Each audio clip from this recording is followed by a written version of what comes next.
नमस्कार, आपके साथ मैं हूं सुजाता कुकरेती। आप देख रहे हैं अपना फेवरेट शो महाभारत। और महाभारत में आज बात होगी महाकुंभ में क्या साजिश की बू आ रही है। आज ये इसलिए कह रही हूं क्योंकि संसद में आज तहलका मच गया जब रविशंकर प्रसाद ने यह बयान दिया। उन्होंने कहा महाकुंभ में साजिश हुई थी और जब उसका सच सामने आएगा तो बहुत से लोग शर्मसार हो जाएंगे। आखिर इसके पीछे कौन से चेहरे हैं, ये आज महाभारत में बात होगी। मैं आपको सबसे पहले बताती हूं कि महाकुंभ में आज एक और अमृत स्नान हुआ है और अमृत स्नान हुआ जिसमें आज अखाड़ों ने स्नान किया। सबसे पहले आप देख लीजिए अखाड़ों के स्नान की ये तस्वीरें हैं। आज एक बहुत बड़ी चुनौती योगी सरकार के सामने थी क्योंकि बसंत पंचमी का अमृत स्नान आज हुआ है और उसी की ये तस्वीरें आप देख रहे हैं। आम लोगों ने भी आज स्नान किया है, वो भी आपको दिखाती हूं। जन सैलाब एक बार फिर बसंत पंचमी पर उमड़ा है और जन सैलाब की तस्वीरें आपको दिखाती हूं कि कैसे तकरीबन 1.5 करोड़ लोगों ने आज स्नान किया। 1.5 करोड़ लोगों का यह स्नान बसंत पंचमी पर हुआ, लेकिन इस सब के पीछे बहुत प्लानिंग और कैसे योगी आदित्यनाथ की नजर थी बसंत पंचमी के स्नान पे। जो आप तस्वीरें देख रहे हैं ये संगम की, त्रिवेणी की, जहां पर बड़ी संख्या में श्रद्धालु उमड़े हैं इस वक्त भी प्रयागराज में।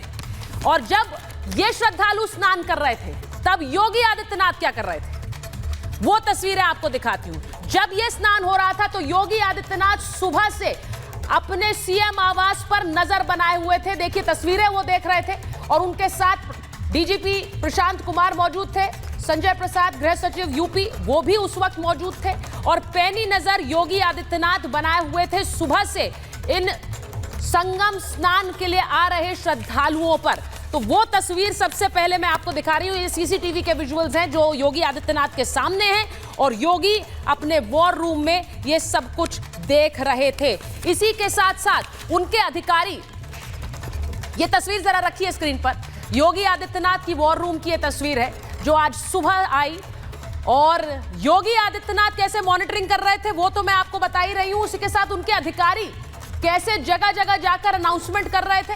ये उन योगी के अधिकारी हैं जो आज कुंभ में सिर्फ आज नहीं पिछले कई दिनों से लगातार लगे हुए हैं। और जो बदली हुई व्यवस्थाएं हैं वो देखिए कैसे एक अधिकारियों ने पूरे कुंभ क्षेत्र में एक मार्च किया, आम श्रद्धालुओं के बीच चल के गए जिससे वो ये देख सके कि वहां व्यवस्था कैसी है, लोग कहां से आएंगे, किस तरफ स्नान करके जाएंगे।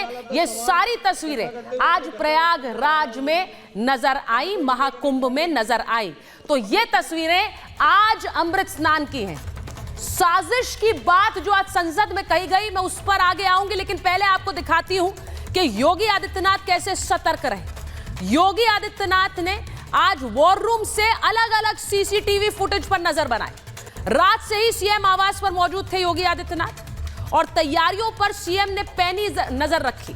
अधिकारियों के साथ वो लगातार मीटिंग कर रहे थे। जो तस्वीर मैंने आपको दिखाई, सुबह 3:30 बजे से ये हाई लेवल मीटिंग शुरू हुई है। स्नान जब चल रहा था तो एक एक तस्वीर वो देख रहे थे। मीटिंग में डीजीपी और गृह सचिव मौजूद थे और अधिकारियों को वहीं से दिशा निर्देश योगी आदित्यनाथ दे रहे थे। सीसीटीवी से भक्तों पर नजर रखी थी, पॉन्टून पुल पर क्या हो रहा है, संगम पर क्या हो रहा है, जो भीड़ पहुंच रही है संगम पर वो किस रास्ते से जा रही है, भक्तों को स्नान में कोई असुविधा ना हो यह भी निर्देश दिया गया, भक्तों को वहां स्थल में सुरक्षा दुरुस्त हो यह भी कहा गया। जीरो एरर मैनेजमेंट पर फोकस, यानी किसी भी तरह की कोई गलती नहीं होनी चाहिए। जो वहां पर पूरा कुंभ क्षेत्र का मैनेजमेंट है उसमें लगातार अधिकारियों से वो अपडेट भी ले रहे थे। ये सुबह 3:30 बजे से योगी आदित्यनाथ कर रहे थे, ये जो मैं आपको तस्वीर दिखा रही हूं।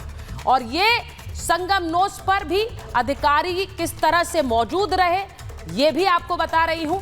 तो ये तस्वीर योगी आदित्यनाथ के वॉर रूम की तस्वीर है और योगी आदित्यनाथ सब व्यवस्था पर नजर बनाए हुए थे। वहीं दूसरी तरफ कुंभ को लेकर आज संसद में जब सवाल उठाए तो सांसद रविशंकर प्रसाद ने बड़ी बात कह दी। जरा सुनिए क्या कहा उन्होंने।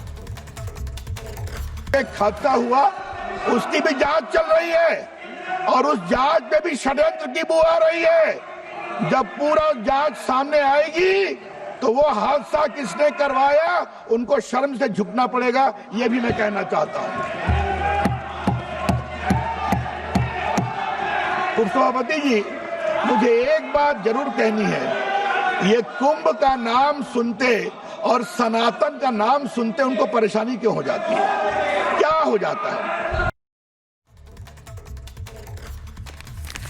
आपने सुना रविशंकर प्रसाद क्या कह रहे हैं। वो कह रहे हैं कि साजिश की बू आ रही है और जब जांच होगी तो बहुत से लोगों के चेहरे शर्म से झुक जाएंगे। इसके पीछे क्या कारण है, उन्होंने ऐसा क्यों कहा, आज महाभारत में पूछूंगी। लेकिन आपको बताती हूं वो बड़ी खबर जिसके बाद रविशंकर प्रसाद ने यह बात कही है। साजिश के एंगल से हादसे की जांच हो रही है जो कुंभ में हुआ। भगदड़ में साजिश की आशंका जताई जा रही है। अब यह खबर मैं आपको बता रही हूं कैसे संदिग्धों की पहचान कर रही है योगी आदित्यनाथ की पुलिस, क्योंकि एआई कैमरों से 100 से ज्यादा संदिग्धों को चिन्हित किया गया है। यह कहा जा रहा है कि एक ही बस से सभी संदिग्ध सवार होकर कुंभ में पहुंचे थे और संदिग्धों की वजह से यह भगदड़ मची है। अब जांच में एसटीएफ और एटीएस जुट गया है, यह भी आपको बता रही हूं। एक एक सीसीटीवी की गहन जांच हो रही है और यह भी कि संदिग्ध किस रूट से आए, कैसे कुंभ में पहुंचे, उसकी भी जांच होगी। यानी टोल टैक्स पे जैसे ही पहुंचे वहां से सीसीटीवी की जांच शुरू होगी और त्रिवेणी तक कैसे पहुंचे। सोशल मीडिया को भी एटीएस और एसटीएफ खंगाल रही है। लोकल इंटेलिजेंस इनपुट पर भी जांच हो रही है। संगम नोज पर एक्टिव फोन, यानी संगम नोज पर जब ये भगदड़ मची थी तो कौन कौन से फोन्स एक्टिव थे और वो अचानक से बंद हो गए, उसके बाद उनको भी खंगाला जा रहा है। 16,000 से ज्यादा मोबाइल्स की जांच हो रही है। 24 घंटे सर्विलांस पर 100 से ज्यादा नंबर हैं। ये सब कुछ हो रहा है उन संदिग्धों तक, उन 100 से ज्यादा चेहरों तक पहुंचने के लिए जिन पर यह आशंका जताई जा रही है कि उन्होंने साजिश के तहत क्या भगदड़ मचाई। उस वक्त एक्टिव कुछ फोन्स लगातार इस वक्त बंद भी हैं। तो यह भी बड़ा सवाल उठ रहा है कि साजिश के वो 100 चेहरे कौन हैं जिसकी तरफ इशारा आज संसद से भी हुआ है। एक रिपोर्ट आप पहले देख लीजिए, उसके बाद महाभारत।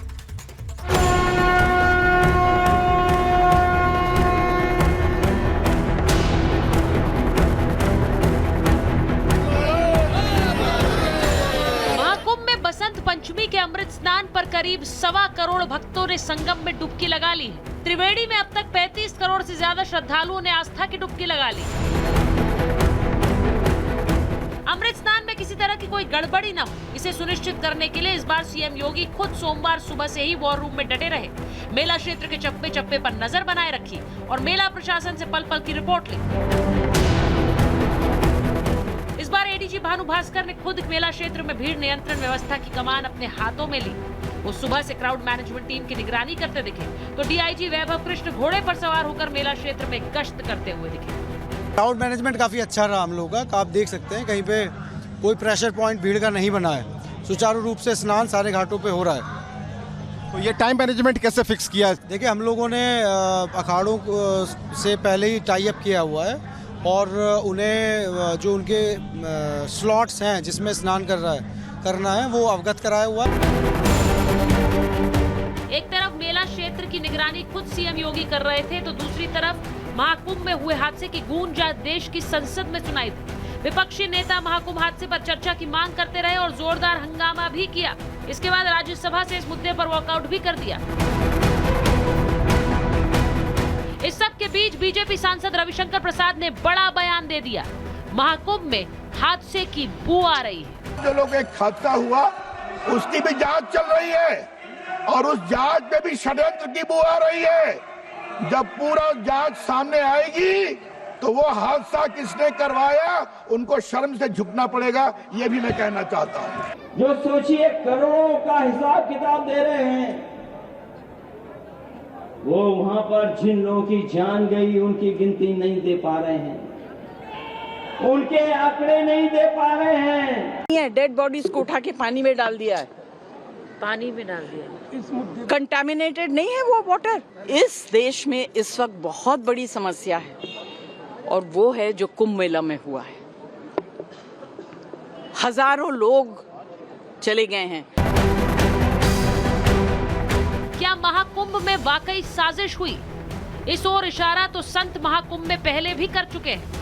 तो सामने आवे कि आखिर हुआ क्यों ऐसे, क्योंकि विरोधी ताकतें भी बहुत लगी हैं और हम तो प्रारंभ से ही बोल रहे हैं कि विरोधी ताकतें बहुत ज़्यादा सनातन धर्म को नीचा दिखाने के लिए कार्य कर रहे हैं। मुझे लगता है जांच होनी चाहिए, नो प्रॉब्लम, क्योंकि आदरणीय योगी जी हमेशा इन बातों में विश्वास करते हैं, वो अफवाहों में विश्वास नहीं करते हैं, ना ही लोगों को करना चाहिए।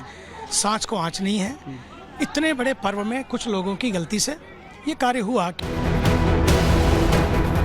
मौनी अमावस्या के स्नान से पहले मची भगदड़ में नया एंगल सामने आ रहा है। भगदड़ में साजिश की आशंका जताई गई है। सूत्रों के मुताबिक एआई कैमरों में 100 से ज्यादा संदिग्ध भी दिखे। एसटीएफ एटीएस ने कमान संभाल ली है। एसटीएफ 16,000 से ज्यादा मोबाइल फोन की जांच कर रही है। 100 से अधिक नंबर लगातार सर्विलांस पर है। क्या संसद में रविशंकर प्रसाद के बयान ने एक बड़ी साजिश की ओर इशारा कर दिया है? इस साजिश से जब पर्दा हटेगा तो क्या बड़ा सच सामने आएगा? Bureau report, Republic Bharat.